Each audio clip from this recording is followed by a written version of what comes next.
Well, hello and hello and hello, and welcome to Rootworkers Round the Table. I'm Papa O, and my special guest today is Livie. Livie can't show herself due to some familial reasons.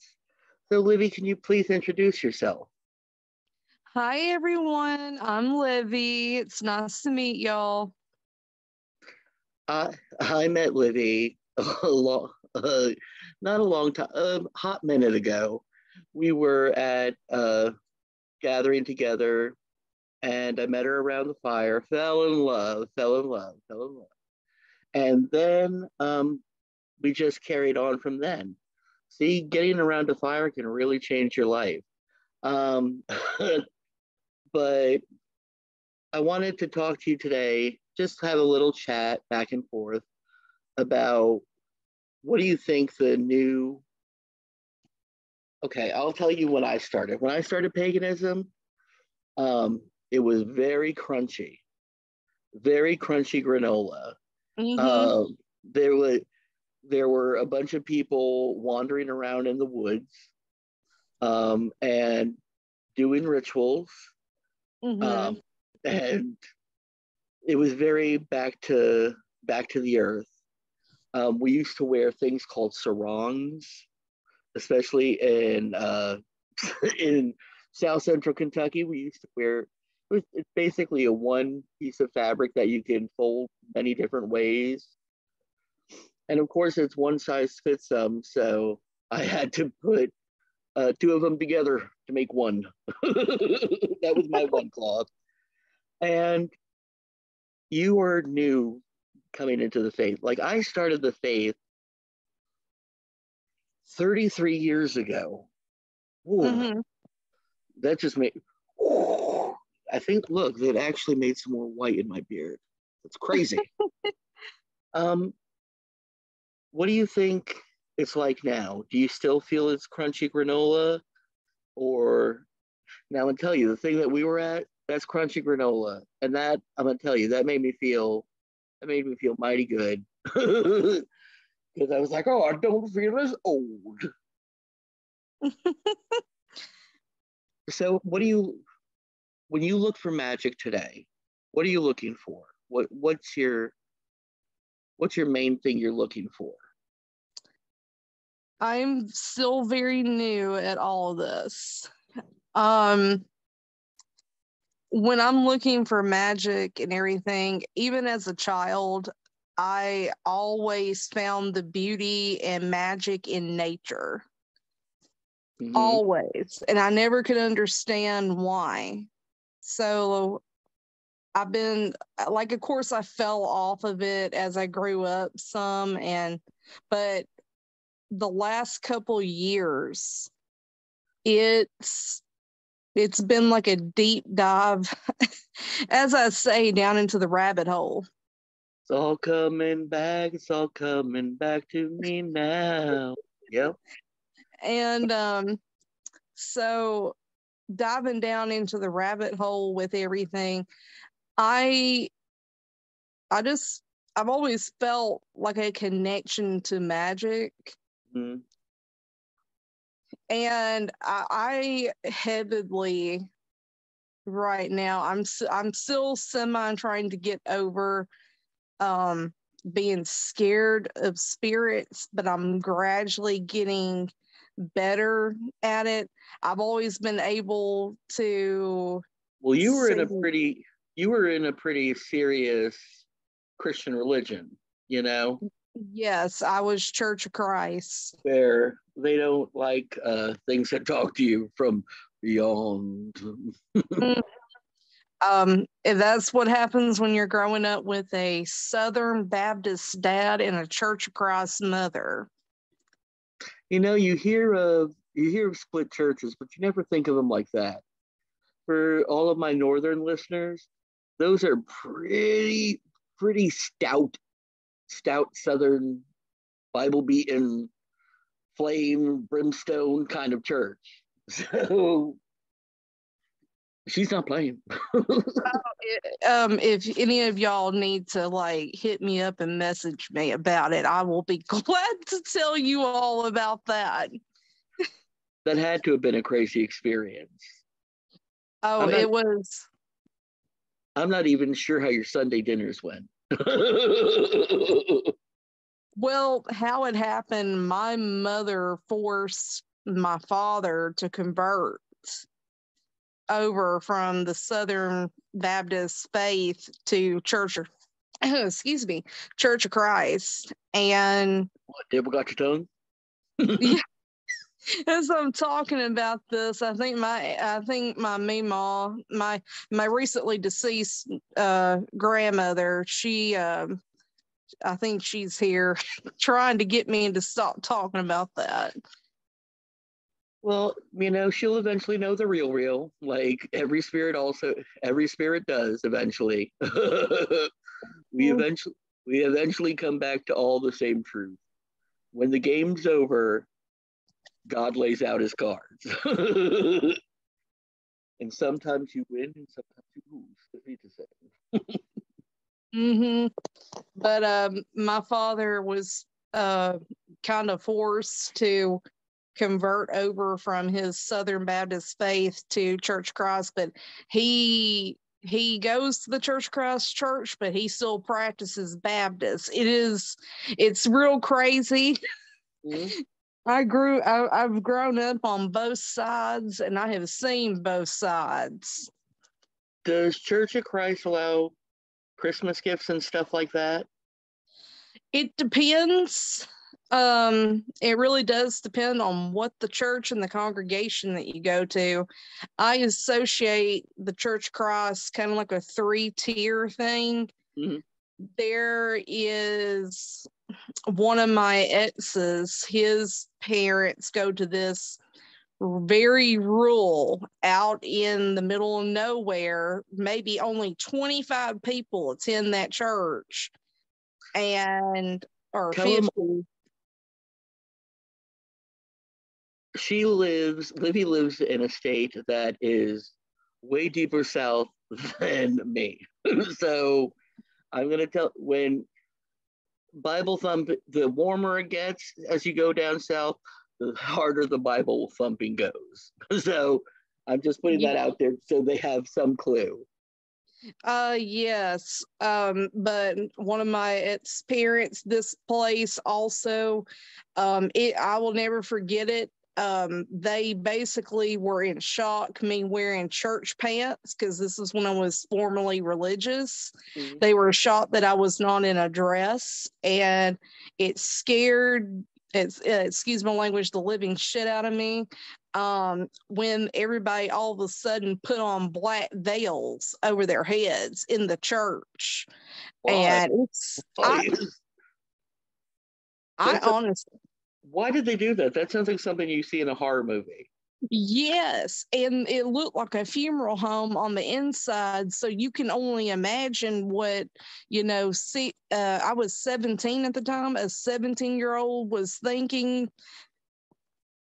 I can tell you what I think you were thinking. I done fucked up. No, it actually sent me into a panic attack because I had never grew up around that type of church Christ. I'm going to tell you, I had a similar experience in New Jersey, believe it or not. And I was there, and all of a sudden, they said it was going to be a Bible study. And I was ready for a Presbyterian Bible study. People sit, they have pens and highlighters, and they talk about the Bible. That's it. Very different. All of a sudden, people started talking in tongues, and another person would translate. Things, I wasn't ready for that. Even now that, even now I sort of do it, but you know, back when I was 16, Mm-hmm. it adds a fear of God in you, let's just say. Oh, it was so bad. But like there was the second tier was like my grandparents' church. But this is on my mother's side of the family. We're talking about the Church of Christ. And my grandparents' church is basically women can wear pants to church, but it's only technically acceptable on Wednesday nights rather than Sunday.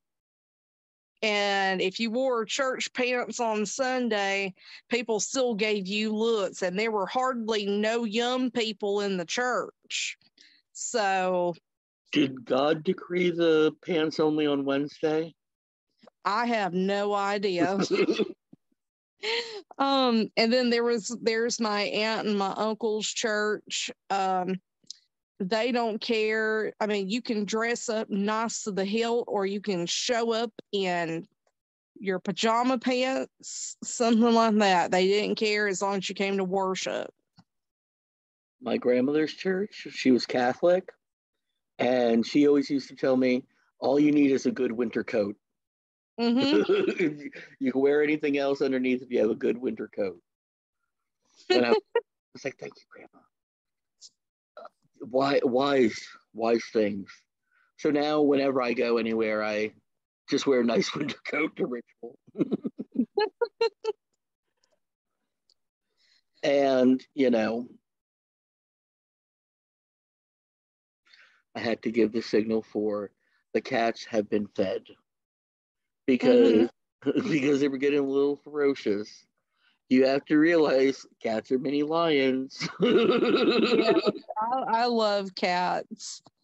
But yes, like growing up in both of those religions for me, it was very chaotic. But the one thing that always stood out to me as a child, I I can remember far back as 3 years old where I was sitting in church and I remember thinking to myself, I don't like it here. I don't feel like I belong here. And I had always felt like that, but distinctly remember this at 3 years old. Well, I'm going to tell you, they had me. They had me very young because they had donuts, Dunkin' Donuts, back in the time when it was time to make the donuts. Mm-hmm. So you could get me to argue with something, and then have a donut. I can't think of a better way to spend a Sunday. And then end it with Casey Kasem. it's it's that's the way you do it. You have yelling at each other, eating a little bit, and then going home and listening to music. Mm-hmm. To me, that sounds like a wonderful weekend. But I have a question. Since you're new getting into this, what are some of the things that you would like to see from authors? What are some things that you would like to read about or learn about? I wish that there were more books on Scottish Celtic magic, Really? things like that. Yes. I have recently done my ancestry DNA, and I have always, for some reason, had a call, like a, not a, I will, I've always had a calling to Mm. Scotland. It has always felt like home to me. And I have had the same dream once a year ever since I was 5 years old. It's almost like a past life kind of vision thing. And You tell. um, in this dream, I'm walking up these cobblestone steps. And to my right, there's this beautiful stained glass window, and it's open, and I can see the ocean, and I can feel, touch, smell everything. I can smell and taste the sea salt blowing off the ocean. I can feel the breeze, everything like that. It was semi kind of gloomy that day, looked like rain was coming. So I keep going up the stairs, and I see this woman, and she looks like me, but at the same time she doesn't. Mm-hmm.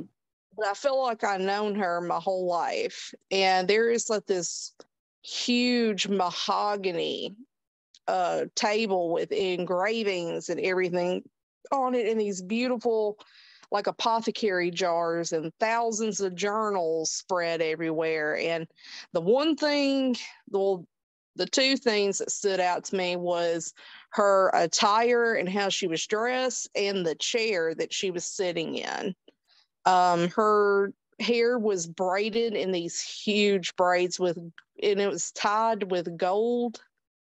I believe it was like gold straw stuff at the end. And her dress was gold trimmed with rich greens, indigo blue, and purple detailing in it. And she had like these other ribbons in her hair. I believe it was like red and gold, green, other stuff. And the chair that she had was, it was like a mahogany chair with a red cushion, gold trim, and had these engravings of roses with like lion claws at the bottom of it. Have And oh, go ahead. I'm sorry. you looked at any of the journals to look to see what's in them? I recognize like the big one. I don't know how I knew it, but immediately it was a Book of Shadows from what I could see. But the last couple of times, she had never. I will give this to the viewers and everything. I just want to clarify that me and this lady in the dreams never looked at each other. She had never even noticed me. But the past two times that I've had this dream occurrence every year, she actually got startled. She gets startled by a sound. I somehow like step on something, and she looks up at me and makes direct eye contact with me. Like we actually see each other, and she screams in terror, looking at me like she has seen a ghost. And just to clarify, I'm not dressed in her time period. I am dressed in this time period. And And she is not a ghost. terrified. Yes. And she sees me and she screams. But That, first of all, screaming in dreams for some reason freaks me out. So I was like, it freaks me. It freaks me out too. Don't worry. because going from, to me, it sounds like a very tranquil, and then I'm wondering, I have a few thoughts. Could be a spirit guide.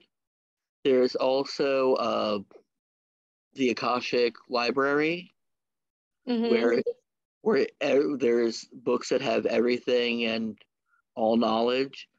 I was wondering, could that be possibly, besides a dream, a place where you can enter the Akashic Library? It That's could why be. that's why I was like, did you get to look at any of the books? Can you remember anything you've seen in the books? No, I could not remember, but I know that that was her personal Book of Shadows. I know that it was. It had to be. And I saw like a little cauldron, a very, very, very, very old looking cauldron type of thing. But it always takes place in Scotland. Well, when I did my ancestry DNA kit, I have found out that I am 42% Scottish. Oh, oh, I'm Polish that way. I have a Mhm. lot of Polish. I have, and I've also had dreams of Norway as well. I'm Norwegian, Mm-hmm. Irish, Welsh, and I believe I'm like also, I'm like 33% somewhere along the line, Northwestern Europe and Upper Eastern. which it also takes place around Sweden, Germany, Yugoslavia, Mm-hmm. things of that nature. And I feel like my ancestors, especially my Scottish ancestors, they are screaming for me to do the old ways, learn the old ways, how to do their stuff. How is that going? I have not, there again, I have not been able to practice. I still live at home with my parents in their house. Henceforth, the little incognito. Trust me, I know how tough it was to be at a family's house and try to practice witchcraft. Um, Mm-hmm. the last time I brought my altar with me, and I was traveling to my father's house, and I said, "Would you like to know what this is, Dad?" And he said, I bet it's that devil shithead." I was like, "Thanks." Yep, that's exactly what it is. We're gonna have a great vacation together. My mother, every time she sees my stuff out, she's like, "Why are you practicing that voodoo stuff?" It's because what you do so well. It to me, no matter, I'm going to tell you this. For me, witchcraft was very much a family outside my family. Mm-hmm. Okay, and that's one of the reasons it's so important to me. Um, Still to this day, my family can't see me as someone who's special, you know, Mm-hmm. and just it. I learned very young to make my family outside of my family, and being LGBT and also being pagan, I was like, it's time. It's time to find people. That's why so many people ask me. Um, I'm not at a place where there are so many pagans. And I said to them, neither was I. This community just didn't appear. This is hard work, Mm-hmm. trying to get groups together, trying to get people to practice together, trying to show community. Community is one of my biggest things. I'm not, give me a break about all of this witch wars. If you're still playing witch wars, just get crayons and get creative somewhere, but I don't have time for you, you know, because our world is changing so quickly. And It, it is. and like our ancestors, a lot of stories um, are verbal. They're verbal stories, and they don't come out until you go somewhere. Like stories of people from Western Kentucky, like Meemaw and some of the other Ann Stokes. Ann Stokes says we had one. Ann Stokes was the mama of Hazel, Kentucky, the entire city of Hazel, Kentucky. Mm-hmm. It's not big, so I'm going to let you know that. But like, um, when when I got sick once, she brought me food for days, and stuffed animals, and just it was wonderful. It Mm-hmm. was it was that idea of community. And if you fall, I will help you. Won't be waiting time after time. There is always, you didn't have to worry about falling because somebody was there to help you up. And you, by in doubt, by taking that, you did the same thing. When Mm-hmm. something needed to be done, you lifted them up. And these stories not are not just only they're not just only like side stories. They're stories that are trying to give ideas and give uh, feelings, and trying to show these are the people who you stand on their shoulders. Um, these are the people who have been lifting you up ancestrally. This is where your energy is birthed. You know, Mm-hmm.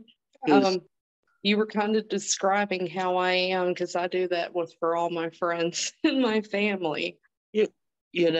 I felt that I had to. I felt that I knew. Let's let's just say I knew. I knew that I needed that, and I 44, and I still do it today. You know, I will Mm-hmm. I will still grab a person, put them under one chicken wing, grab another person, put them under another chicken wing, and just keep walking. Mm-hmm. Just to, and one of my biggest dreams in life is to, it's going to sound crazy, walk to a pagan community's ice cream store. And I want to say that I can see the ice cream store from where I'm sitting, you know? Mm-hmm. And everybody is working not to get one up on another, but to live in harmony with one another, to help them if they're falling down, Mm-hmm. And I'm going to tell you, I see that a lot today, where people are falling, and all they really need is a hand to help them up, you know. Mm-hmm. Um, I'm going to go off on a tangent. So Oh, here that's fine. Go on ahead. I have been really bothered by, we're in the inflation, and our portions are getting smaller, and our Mm-hmm. prices are getting more expensive. Now, the people who don't have to worry about money also don't have to worry about food. Mm-hmm. They only put it where the poor and the working class really struggle. And it so happens that not every pagan is wealthy. There are pagans who are poor and need help, you know? Mm-hmm. I'm gonna go on another tangent. I'm sorry, Livy. I am so sorry. No, no, Uh, no. It's okay. I completely understand where you're coming from. I also have a problem with readers, diviners, teachers, educators, community leaders being people looking like everything's for free. And I know that this is probably going to get a lot of controversy about everything being for free. Energy can be broken down into time. Time can be broken down into money. Okay. Mm-hmm. You have people who have been studying witchcraft for, let's go me, 33 years, you know? And it feels that people think all your study and all your writing and all your work is not even worth a free meal. I'm like, what? You have to throw a bitch please in that, I'm like, Mm-hmm. so that's the thing, you know, treat the community treat the community like you wish to be treated. It's a it's something that we have grown up with, and everybody has grown up with it. Treat others as you wish to be treated, Mm-hmm. not as they treat you. Because a lot of people can be dumb. You know, they can, people can be the toughest things to deal with.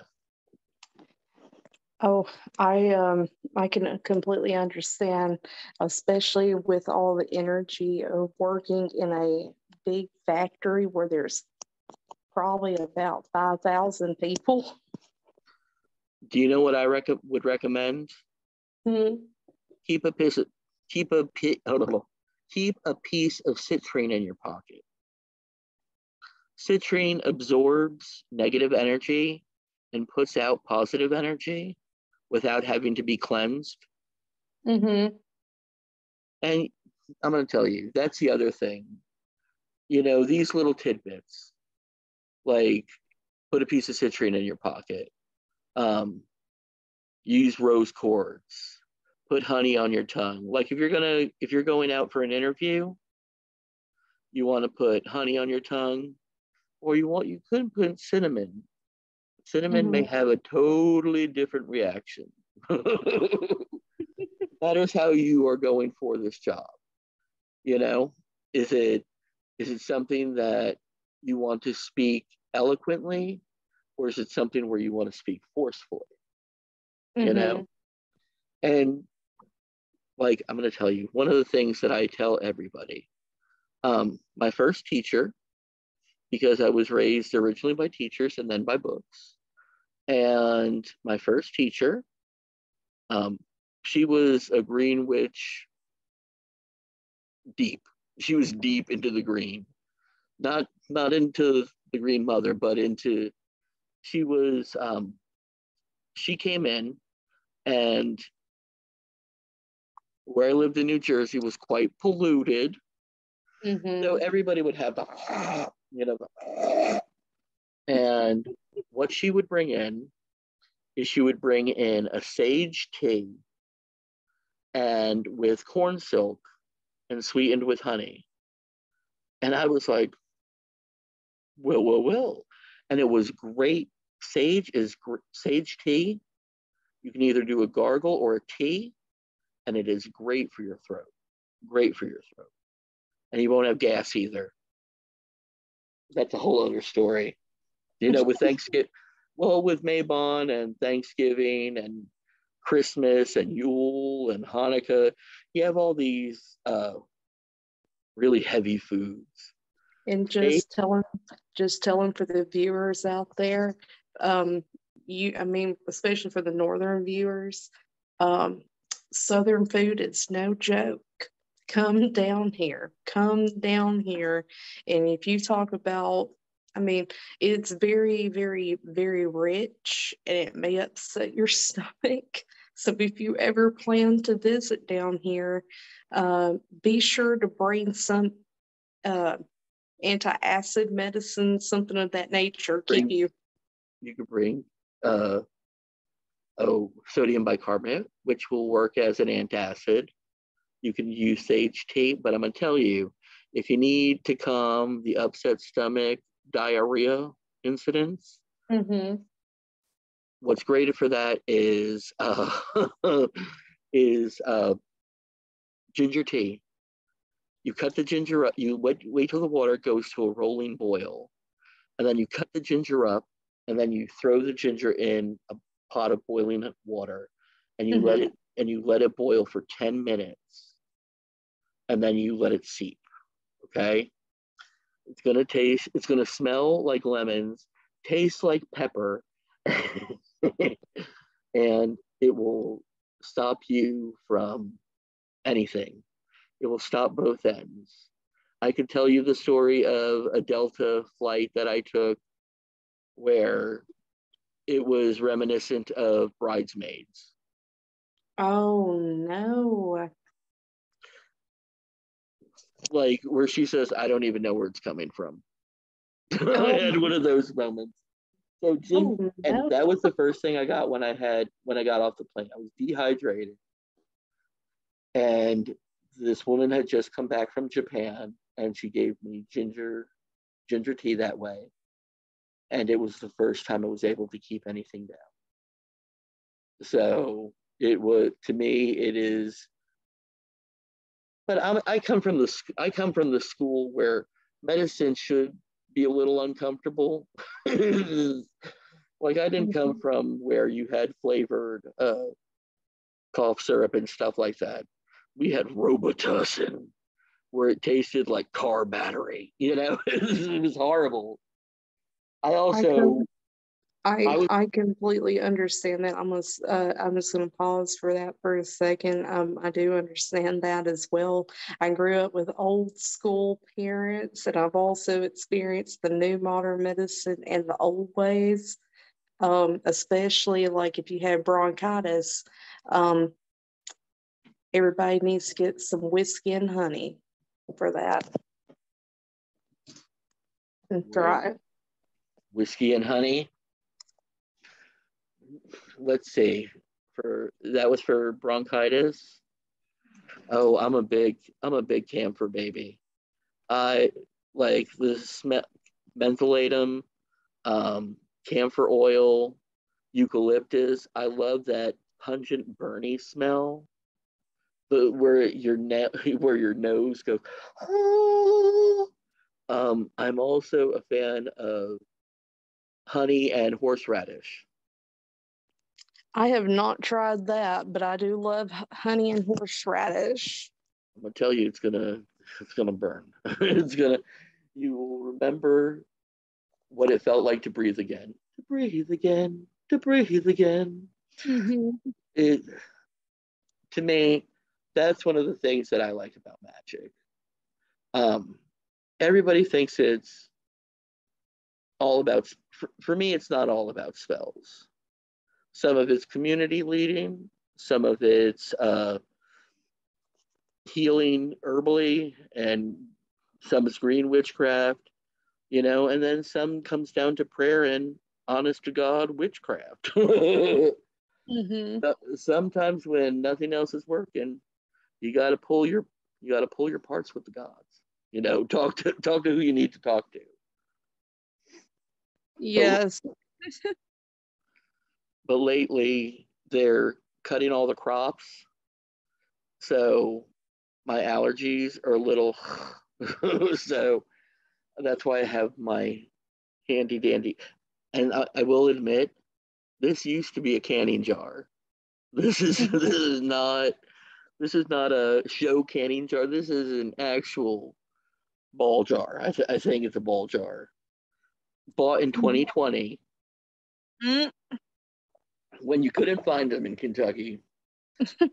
And that's one of the things that our community did come together is when stuff was hard to find, people would be calling people. Like I remember when Boston Butts went on sale, and a few a few of my pagans from down the road were like, "But Boston Butts are on sale at IGA." Everybody ran out and got them. Mhm. We never had a toilet paper scare. We made sure our butts were ready for COVID-19 in 2020. Hmm. Yeah, down here it was chaotic. It was awful. It was awful. I can only imagine. And Hmm. I don't, I'm going to tell you, I keep on getting mixed messages about Corona. We're never going to be without it, but is it going to come like waves? How are we going to deal with this? Is it going to be like the the flu? You know, what is it going to be like? I am getting so many shots lately. I just got my hepatitis because I'm getting ready for transplant. Did you know that? Oh yes, I've been keeping up. Like, I'm pretty.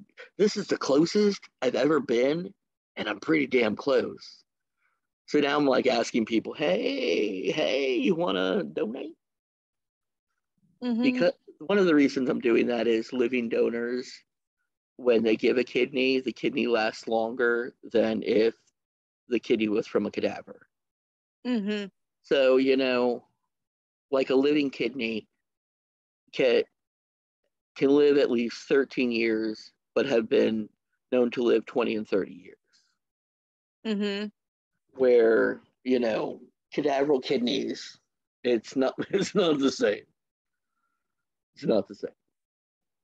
Nowhere compared. And see, well, the other thing is when you get a living donor, they they can go through all the testing and everything that needs to be done ahead of time. So every precaution is looked over, you know? Mm-hmm. And the one thing that I think is super good, like let's say the person who gave me a kidney 40 years from now loses their kidney. They will automatically get a new kidney because of the act of service that they did, you know? And you only really need one. Mm-hmm. But it's got I've started looking at myself as a soon to be transplant rather than a dialysis patient. Mm-hmm. Um, which, which honestly has been weird because of the way I make community. You know, Mm-hmm. I am so tight about community that I made a community out of dialysis. I And Oh, I am so sorry. I was just going to add on to the community thing about how you found a close-knit community into this spirituality and finding yourself and everything. I am in I guess, the beginning stages. I am finding myself and trying to find close-knit things. And right um, now, I also got you under my wing. I got you under my big old chicken wing. mm-hmm. And you, I'm also studying with under a high priest as well. nice, nice. Um, it's also someone who you know as well. Um, I don't, I don't know if I Does he run them? does he run it? Does he run the festival? Yes. Oh, it's the what's? Do you know the name of the temple? Uh, I believe it's the Temple of the Black Cauldron. I think it is. I Mm-hmm. think it is. Which we can put that out there because they are putting their own stuff out there for Temple of the Black Cauldron in Mm-hmm. in like southern Tennessee. Yes. You will be if I am not if I am not in restriction, you will see me down at the festival. But like if I because there's going to be a time where they kill my immune system, Mm-hmm. I won't be able to leave the house. But you know, after that, after that, I am going on a quest. I got Yes. I got my hat and I'm traveling. It is Papa O's community around the world, Mm-hmm. making I'm good. everybody a family member.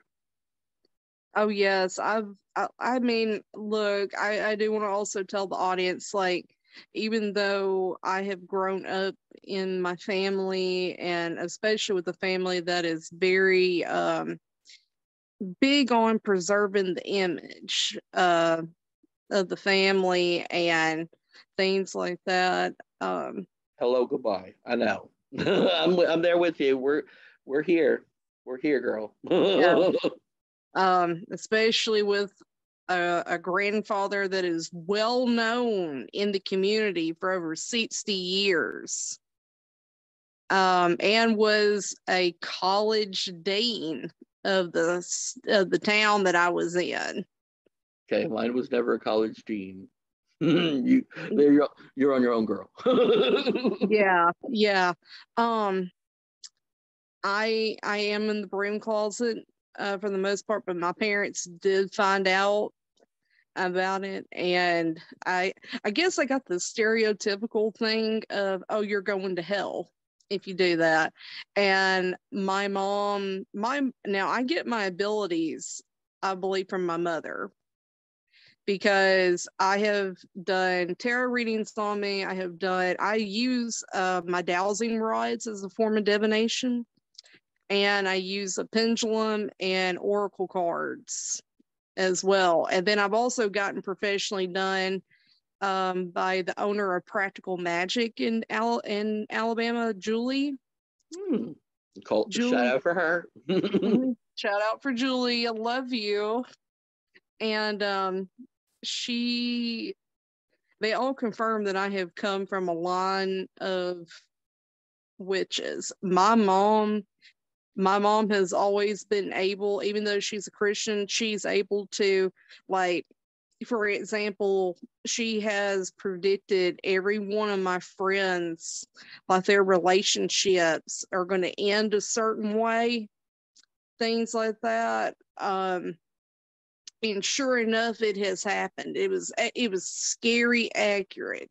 My mom, one of my best friends, she was married 2 years, but with him, they dated 3. So in total, she was with him 5 years. But with all the stuff that she went through, my mom was just looked at me one day and was like, they're going to divorce, and she's going to be the one to call you and tell you to please come help her and pick her up in the middle of the night. Sure enough, it did happen a year and a half later. To that, my mom has been able to predict things, and they have always turned out. And I have just gotten about as go ahead. If your mama said that to me, I would spit out the devil at her. I'd be, don't be calling out my future. Don't be screaming out my destiny. I know, like, and I've almost gotten as good as her. I have predicted every one of my friends' pregnancies and the genders, and they have all come out correct. Every single one. 2 of my friends are on their second child, and they're both my friend just found out that she's actually pregnant. But when she told me immediately, like the first time, she had a girl, and I knew it immediately that she was going to be a girl. I knew that the baby was going to be a girl. And sure enough, like, she wasn't going to tell me, but she slipped up and told me. And I was like, I was right. And she was like, yeah. And then when she told me this last time, I was like, well, she just told me the other day, this one in particular. And I told her, I was like, immediately, I was like, it's a boy. This one, I don't know why, but I feel it very strongly. It was kind of like how I would describe it. It was like a train hitting a brick wall type thing. That is how I knew. And my other friend just found out that I had predicted her second pregnancy. I said, this one's going to be a boy, and then you're going to have a girl after that. And she just found out the second baby is a boy. Well, I don't know if you're going into that kind of stuff, but I knew that you can tell how many children a person is going to have by the lines right here. Okay. I have been told that, actually. You should try looking at people's and see what you feel, see what you think. The other thing, there was a Portuguese lady, and she would hold her finger very still and look down the front of it, and she could tell whether you're going to have a boy or a girl. Mm-hmm. I thought that was amazing. That is not my area of expertise. You get a little bit here, a little bit there, a little bit everywhere. But if I was going to say my thing is baby magic, I am not an expert at it. Love, yes. Getting you nookie? Yes. Telling about a baby? Not so much. Just if you keep diddling like that, it's going to get you a baby. It's look, I'm nowhere near any ready for that. Nowhere near that. But I don't deal in that. It kind of just happens. I don't really know how, but it's like It's totally fine that it's natural. That's the it's way you become better at stuff is when it feels like it just comes natural. It's mm-hmm. the it's when the hard work hits that you're like, oh. Yes. But even this is why I'm saying that educators, readers, these are people who have practiced and practiced and practiced and practiced their art. Mm-hmm. And their wisdom is should be appreciated. You know, do something. Just don't let them feel taken advantage of. You Mm-hmm. know, they have put years amount of work into things. They have they have tried things like scientists, and if they didn't work, they try to rework them. If none of it worked, they just hash it all, you know? So don't don't treat witchcraft the way the rest of the world wants to treat witchcraft. You know? That also brings me to my other conversation with my mother about it. She's like, "Oh, witches practice the devil and things like that." And I was like, Hollywood has painted such a big misconception of it. People actually believe that, but I was like, these people are not bad. I said it to me personally, especially even with me being so young and everything. I have always felt like magic is open for anyone to find it if they so choose to. But it only depends your intentions. Are you going to do them for the good or are you going to do them for the wrong reasons, like real bad reasons? People like if you're doing them for the wrong reasons, such as, oh, to get back at your fiance for cheating on you with your best friend or something like that, that is no way. That is not a good way to get back at somebody or do anything like that. I how I do my things, if and when I get the opportunity in a safe place to practice my things. I'm nowhere in between.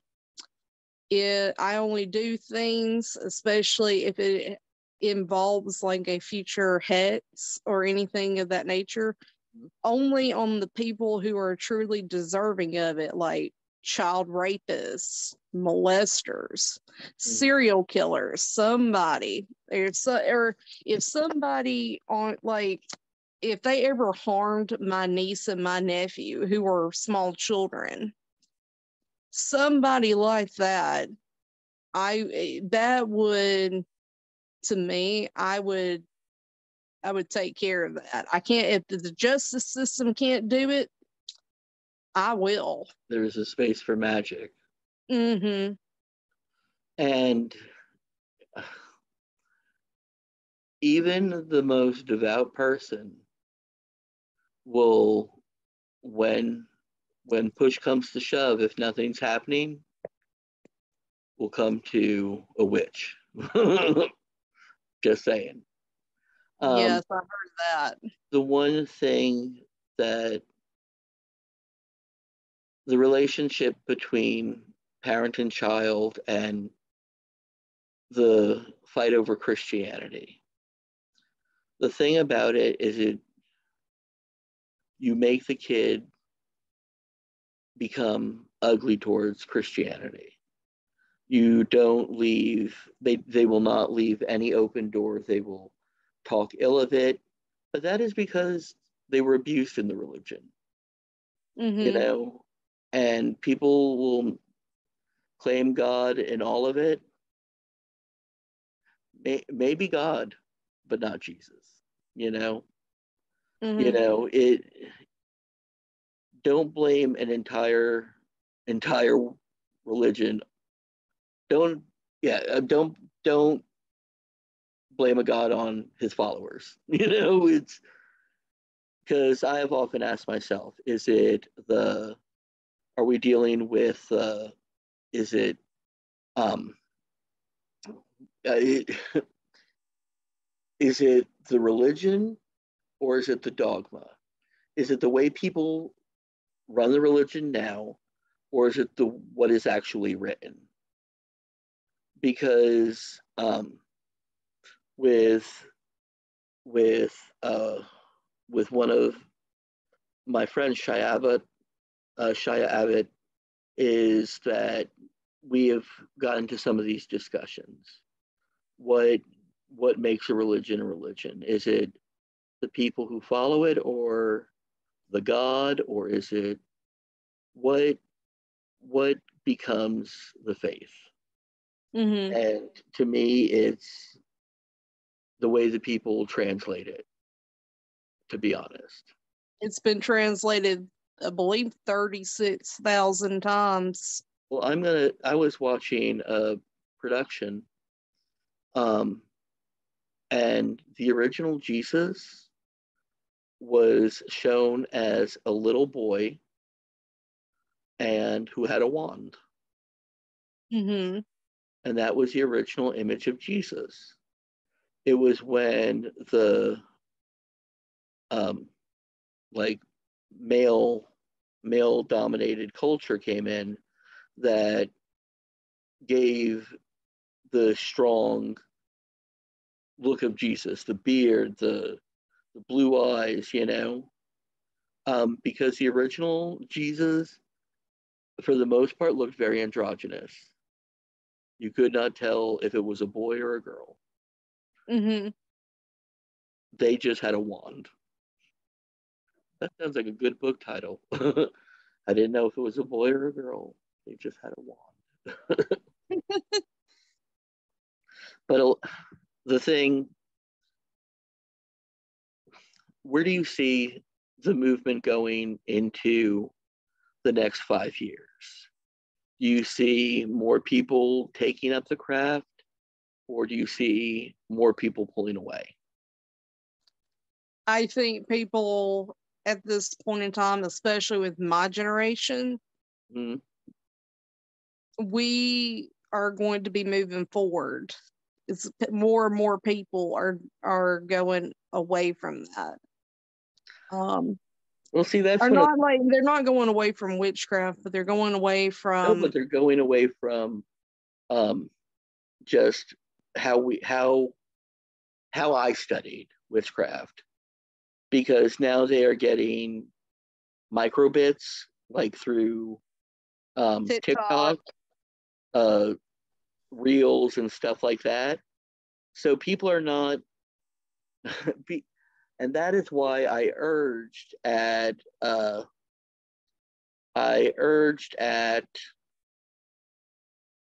want to say it was Puff that the pagan educators and pagan writers need to get their butt active on social media, because social media is still moving, and if you're not moving with it, you're going to get lost in time. Mm-hmm.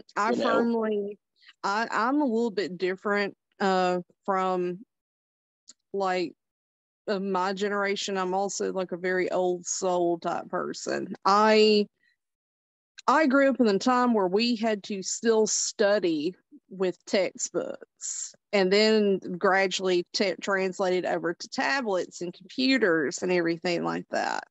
I firmly believe that everybody, and this goes out to all of the audience, please, for the love of God and everything, or the gods, goddesses, whatever you do, please pick up a book from a very good, credible source and study the old way. I have I have always been the type of person to semi study in the old ways, and also with herbal medicine and everything. I'm trying to go back to the old ways of what we used to be. And see, well, one thing I'm going to tell you: still believe in conventional medicine. Oh yes, yes. If it is anywhere out of your hands, you say it's time for urgent care. It's time for the ER. You know. Yes. Oh yes. Look, y'all, I'm a type 1 diabetic. I have to have insulin to survive. So yes. So, but like in other ways, like common ailments, sinus cold, migraines, um, cold and flu things that you could do at home, if it's not totally severe to the point that it surpasses that, but if it's kind of mild, you can do remedies at home that way. As gross as they may be. Mm-hmm. It It's not going to be pleasant.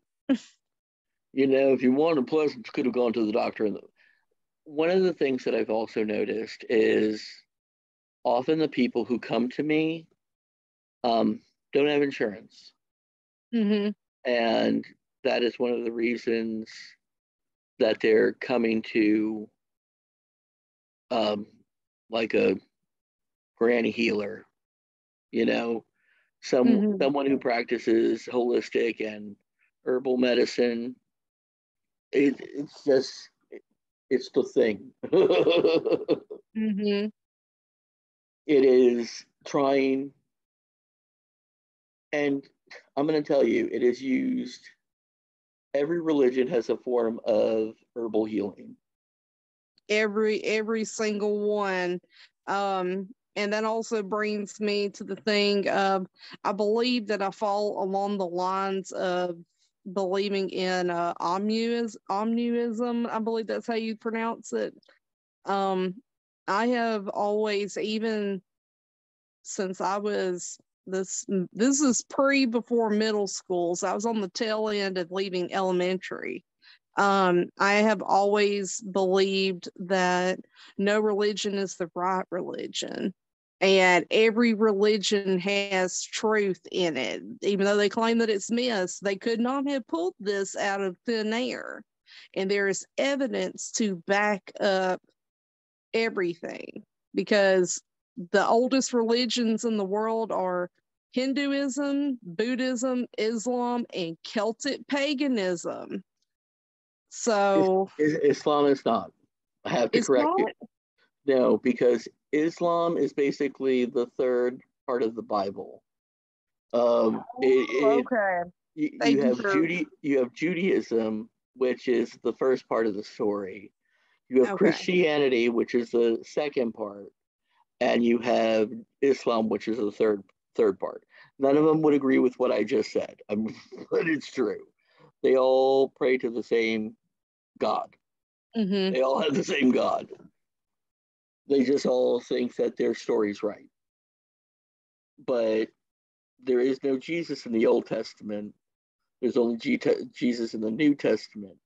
And there's Jesus in Islam. Mm-hmm. But so that's why it's part three.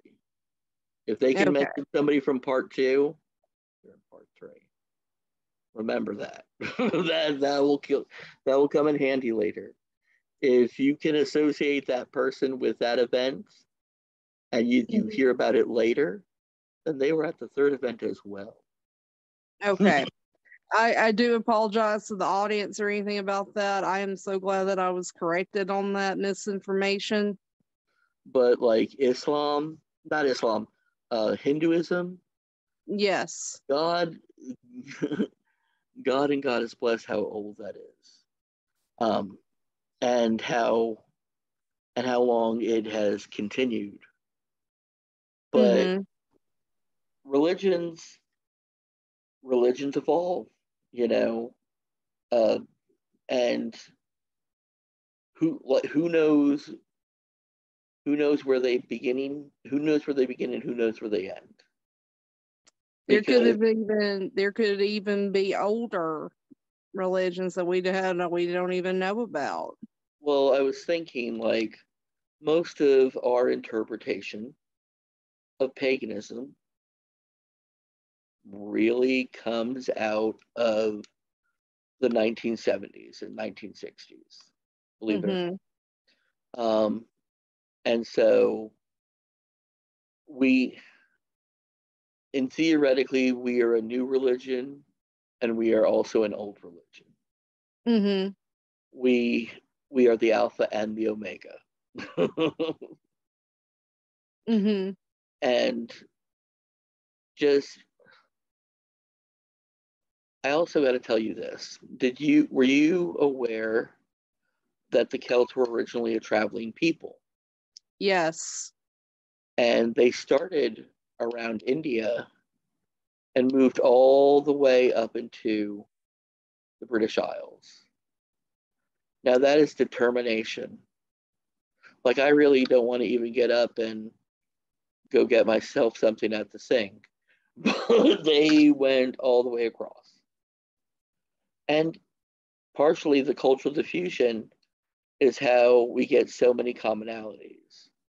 Is that, like, the Epic of Gilgamesh, which is part of Zoroastrianism, which is probably the oldest story and the oldest hero and the oldest mention of a ghost.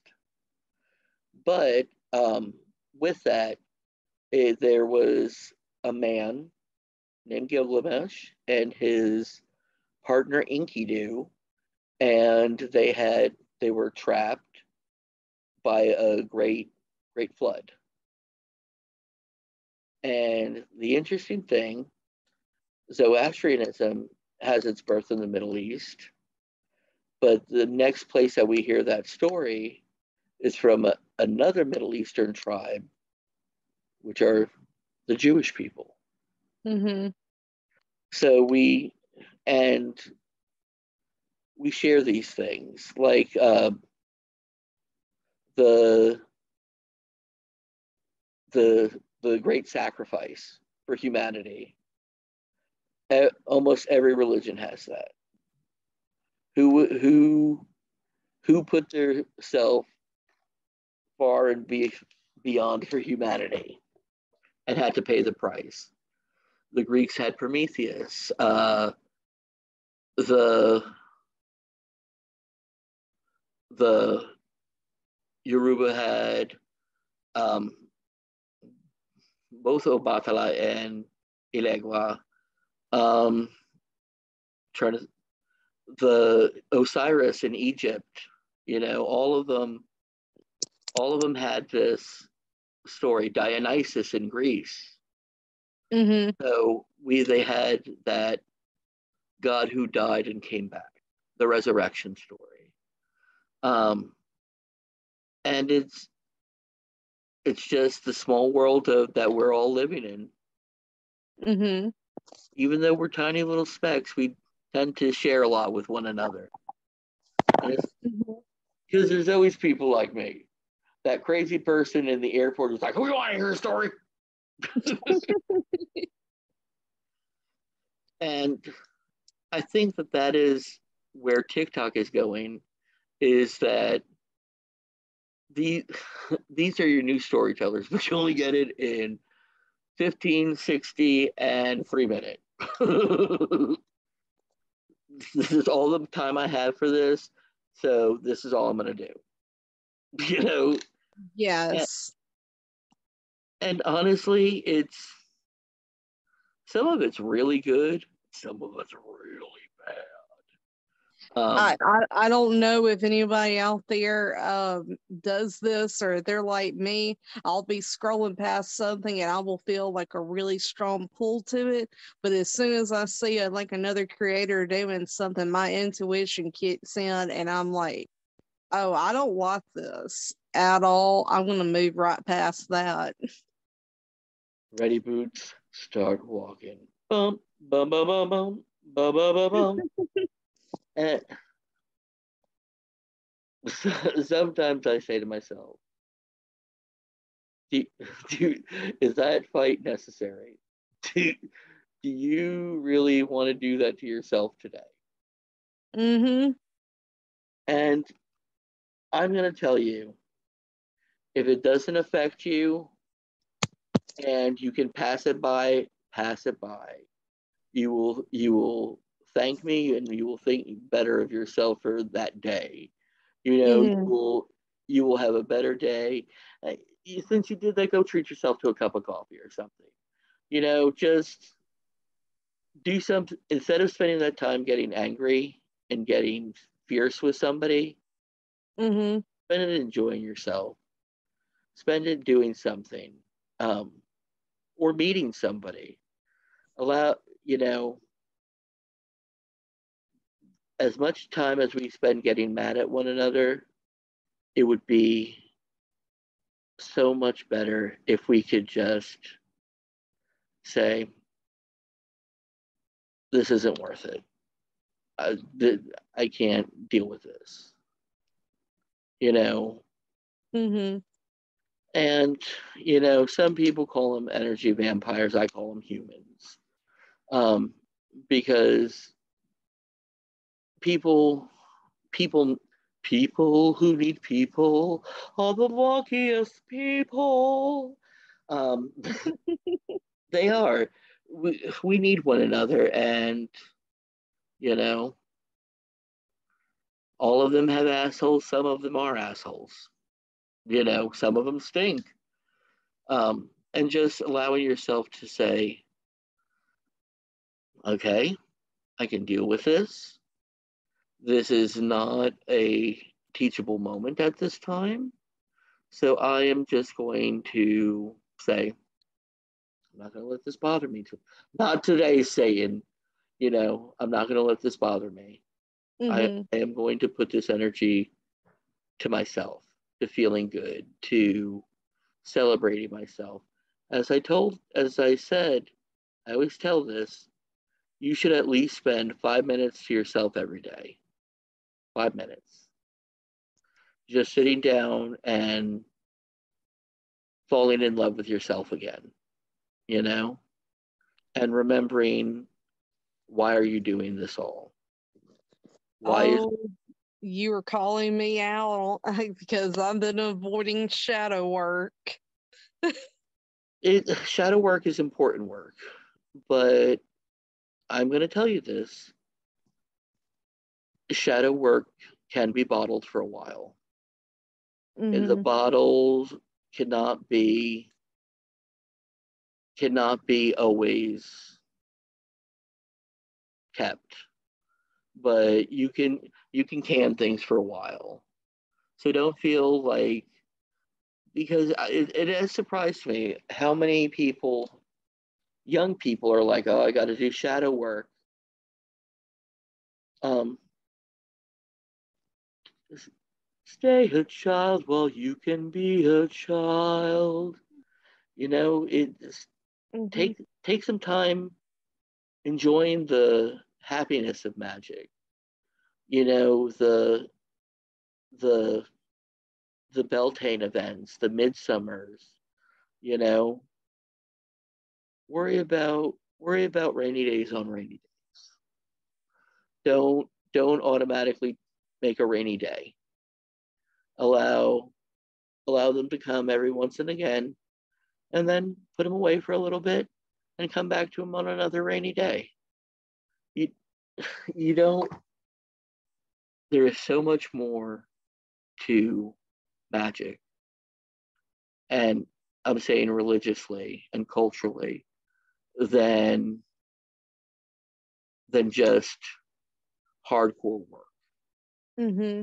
There is the morning of a midsummer's kiss.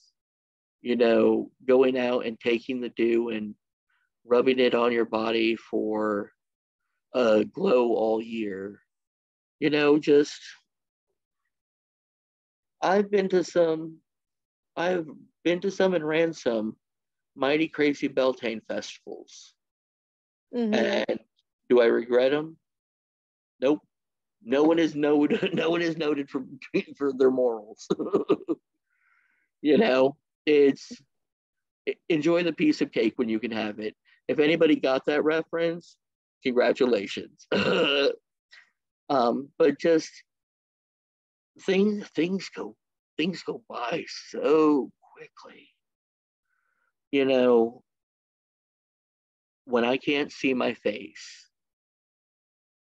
I literally think of myself as your peer, you Mm-hmm. know, which is very odd. I don't I don't feel my age. You know, I don't I don't feel the missing youth. Um, there is a group, there is a singing group. Um, I want to say it's Pangaya, but that's not Pangaya. It's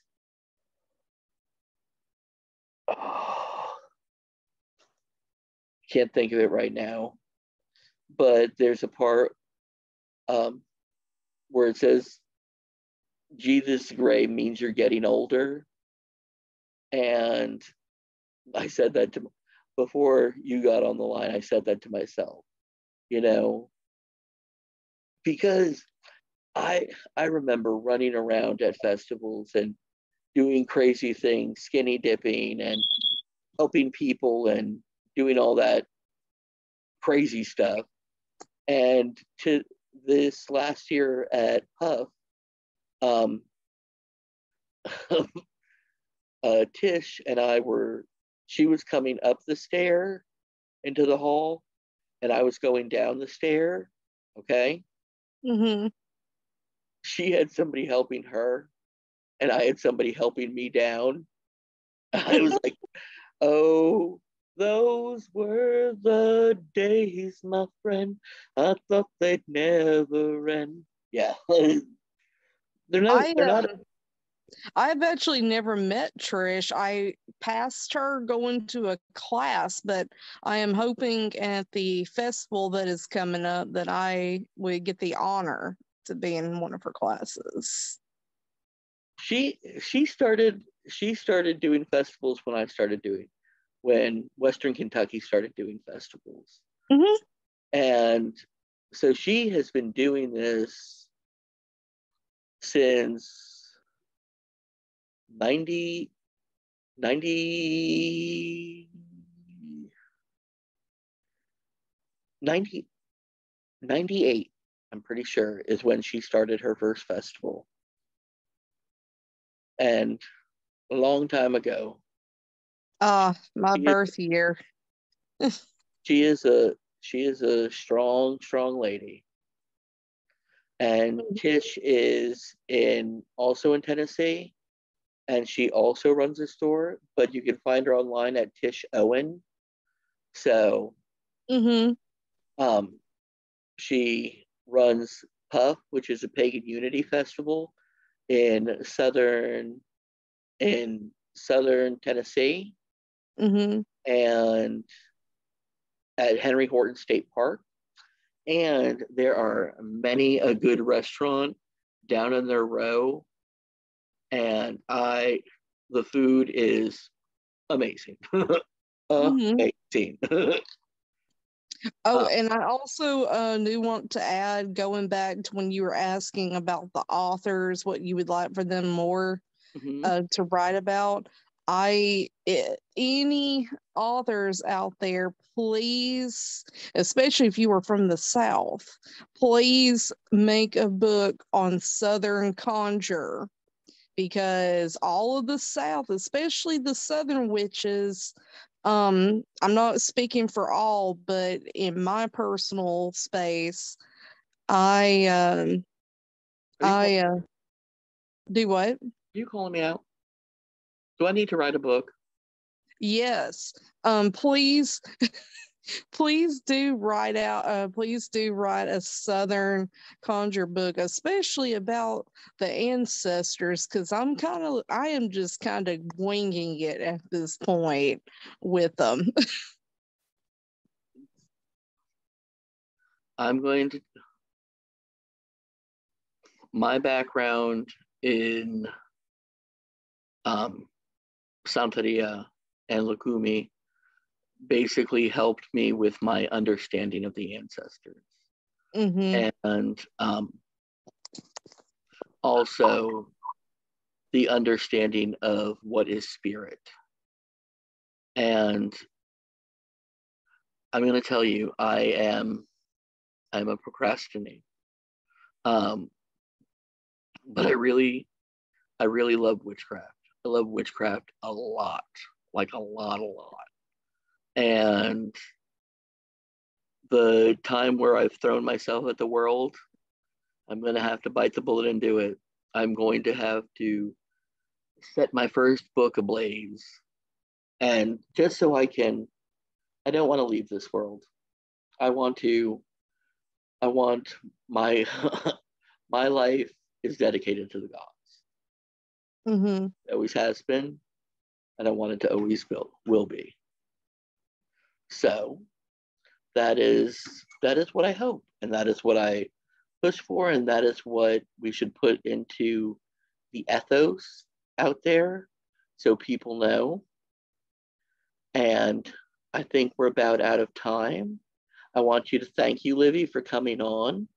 It was great having you. Great not seeing you again, but talking to you and imagining you.